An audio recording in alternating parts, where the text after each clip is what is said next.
Tatlong bagyo ang nakapaligid sa bansa, dalawang tropical depression at isang tropical storm, habang ang bagyong Neneng ay bahagyang humina pero habagat lalo pang lalakas, at ang bagyo na nasa labas ng ating Philippine Area of Responsibility ay lumakas pa bilang isang tropical storm at may pangalan na itong Tropical Storm Saudel.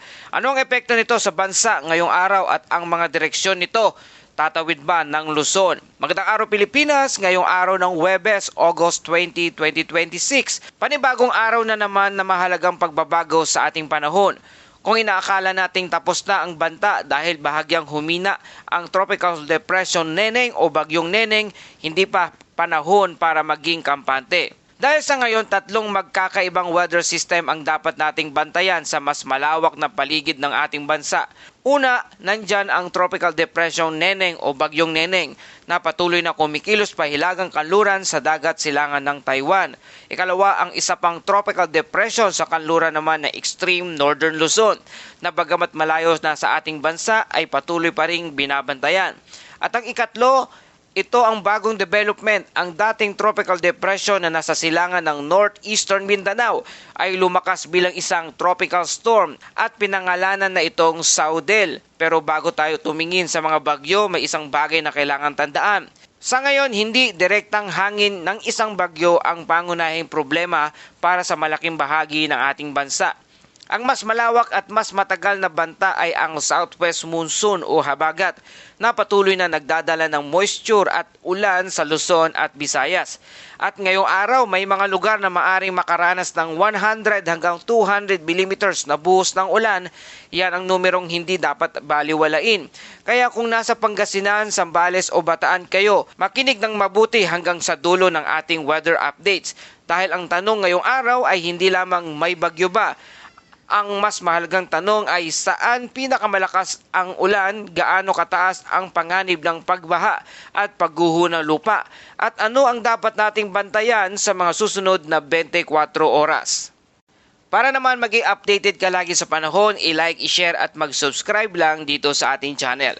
Mga kababayan, simulan natin sa bagyong pinakamalapit sa ating monitoring area, ang Tropical Depression Neneng o Bagyong Neneng. Sa pinakahuling information ngayong araw, bahagyang humina ang Bagyong Neneng habang kumikilos pa west-northwestward sa ibabaw ng dagat silangan ng Central Taiwan.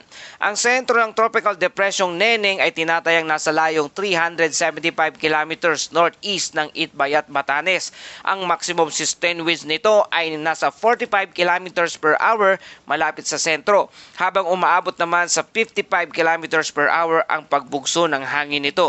Ang central pressure nito ay nasa 1,002 hectopascal at ang kasalukuyang galaw nito ay pa west-northwestward sa bilis na 35 kilometers per hour.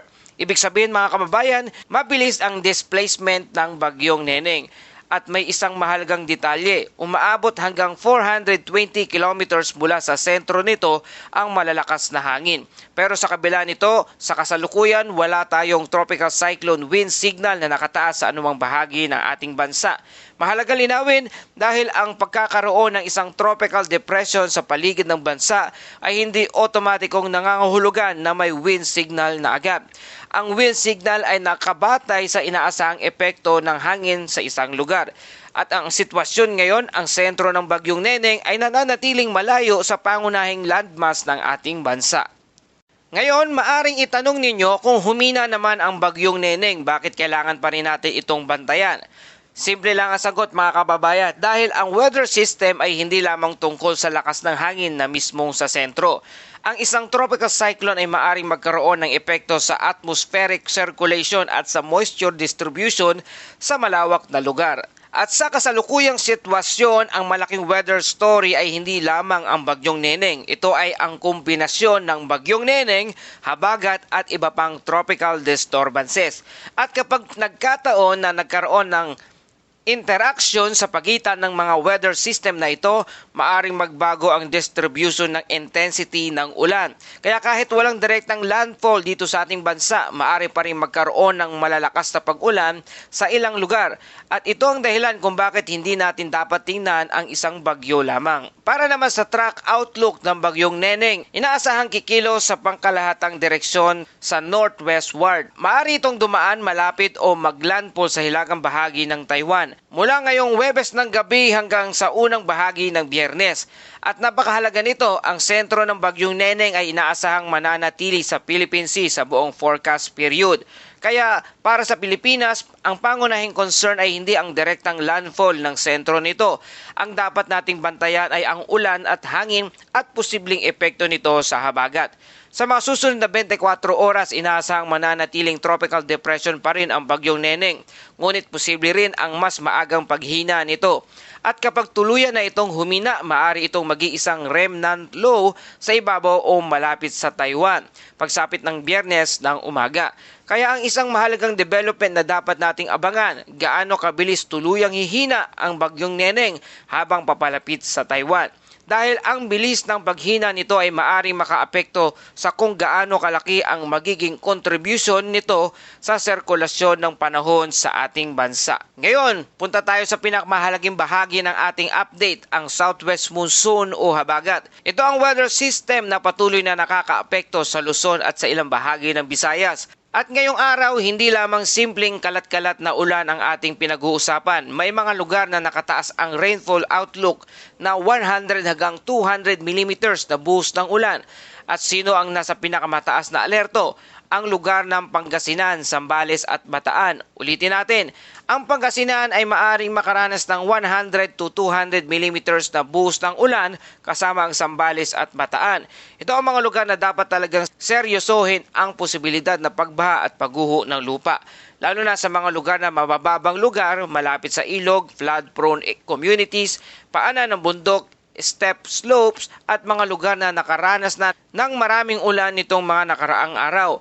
Dahil kapag basa na ang lupa, tandaan bago pa man dumating ang panibagong malakas na ulan, mas mabilis itong maaring bumigay. At para naman sa Metro Manila, inaasahan ang cloudy skies with scattered rain and thunderstorm.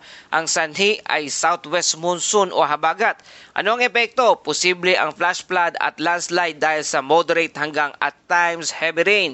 Kaya para sa mga papasok sa trabaho, paaralan, negosyo o may biyahe ngayong araw, huwag lamang tingnan ang kondisyon ng langit sa umaga dahil maaari maaliwalas o bahagyang maulap sa isang oras at biglang dumating ang thunderstorm sa sumunod na oras. Kapag malakas ang buhos ng ulan, maaring mabilis na tumaas ang tubig sa mga lugar na mabababa ang drainage capacity. Kaya ang payo mga kababayan, maglaan ng dagdag na oras sa biyahe. At kung may babala ng baha sa inyong lugar, huwag nang hintayin na lumalim pa bago gumawa ng desisyon. Mga kababayan, bukod sa Pangasinan, Zambales at Bataan, meron ding rainfall outlook na 50 hanggang 100 millimeters naman na buhos ng ulan. Makakaranas ang Metro Manila, Ilocos Norte, Ilocos Sur, La Union, Abra, Benguet, Tarlac, Pampanga, Bulacan, Nueva Ecija, Cavite, Batangas, Laguna, Rizal at Occidental Mindoro. Ibig sabihin, napakalawak ng area na maaring maapektuhan ng habagat. At ito ang dahilan kung bakit hindi natin dapat isipin na nasa malayo naman ang bagyo kaya ligtas tayo. Hindi ganon ang weather system. Maari kang malayo sa sentro ng tropical cyclone pero makakaranas ka ng malalakas na pag-ulan dahil sa monsoon circulation. Ngayon naman, dako tayo sa ikalawang sistema o ikalawang bagyo, ang dating LPA-08G. Sa pinakahuling impormasyon, ang tropical depression na nasa labas ng ating Philippine Area of Responsibility ay may layong 890 kilometers west of extreme northern Luzon. At ang hangin nito ay nasa 45 kilometers per hour at may pagbugso na 55 kilometers per hour. At kumikilos ito pa northwestward sa bilis na 20 kilometers per hour. Sa madaling salita mga kababayan, malayo na ito sa bansa at kumikilos palayo sa ating pangunahing landmass. Pero dahil tropical depression pa rin ito, Patuloy itong sinusubaybayan at isa sa mga bagay na dapat nating bantayan ay ang evolution ng sirkulasyon nito habang lumalayo. At ngayon, narito ang pinaka-importanting bagong development ngayong araw. Ang tropical depression na dating namataan sa silangan ng northeastern Mindanao ay lumakas bilang isang tropical storm at meron na itong pangalan na Saudal. Sa kasalukuyan, ang tropical storm Saudal ay nasa layong 3,005 kilometers east of northeastern Mindanao. Ang maximum sustained wind na nito ay nasa 75 kilometers per hour at habang umaabot na sa 90 kilometers per hour ang kanyang pagbugso. At ang galaw nito ay halos stationary. Ibig sabihin sa ngayon mabagal o halos hindi gumagalaw ng malaki ang sistema o ang tropical storm Saudal. At ito ang isang development na kailangan bantayan. Dahil ang mga tropical cyclone na nasa malayong bahagi ng karagatan ay maaaring magkaroon ng malaking pagbabago sa mga susunod na ilang araw. Depende sa steering environment. Mga kababayan, ano ang dapat abangan sa mga susunod na 24 oras? Narito ang ating weather checklist. Una, ano ang magiging bilis ng paghina ng bagyong Neneng habang papalapit ito sa Taiwan? Ikalawa, magkakaroon ba ng pagbabago sa track ng ang bagyong Neneng bago ito tuluyang humina? Ang ikatlo, ano ang magiging behavior ng tropical depression sa kanluran ng Northern Luzon? At ang ikaapat, paano kikilos ang tropical storm Saudal sa malawak na karagatan sa silangan ng Mindanao? At ang ikalima, magpapatuloy ba ang malakas na habagat at gaano kalawak ang rainfall coverage? Ito ang 5 bagay na dapat nating bantayan. Kung titingnan natin mga kababayan ang mapa sa Western Pacific ngayong araw, makikita natin ang isang napaka-aktibong atmospheric environment. Sa hilaga, bahaging nandyan ang bagyong Neneng. Sa kanluran, mayroong tropical depression. At sa silangan naman ay mayroong bagong tropical storm Saudal. At sa pagitan ng mga weather system na ito, narito ang Pilipinas na patuloy na nakakaranas ng epekto ng habagat. Kaya maaaring isipin ng ilan ang daming bagyo sa paligid. Pero kailangan nating maging precise. Hindi lahat ng sistema ay may direktang banta dito sa ating bansa. Ang pinakamalaking immediate concern sa land areas ngayon ay ang habagat at rainfall kasama ang severe wind gusts. Samantala, ang tropical cyclone ay kailangan bantayan dahil maaring magbago ang kanilang track at intensity nito anumang oras. At dumako na tayo sa ating Bible verse of the day mula sa Proverbs chapter 3 verse 5. Trust in the Lord with all your heart and lean not on your own understanding. Mga kababayan, hindi natin kailangang malaman ang lahat ng mangyayari bukas para makapagpatuloy ngayon. May mga bagay na hindi natin kayang kontrolin o maunawaan, ngunit maaari nating piliing magtiwala sa Diyos. Kapag hindi malinaw ang daan, huwag mawala ng pananampalataya. Maaring mas alam ng Diyos ang patutunguhan kaysa sa atin. At yan po ating update sa panahon ngayong araw na ito. Kung nakatulong sa inyo ang balitang ito, please like, share, and subscribe. Salamat sa iyong suporta. Ito ang Pilipinas Weather ngayon na lagi nagpapaalala, mag-ianda, mag-iligtas, mag-alerto, ingat tayong lahat.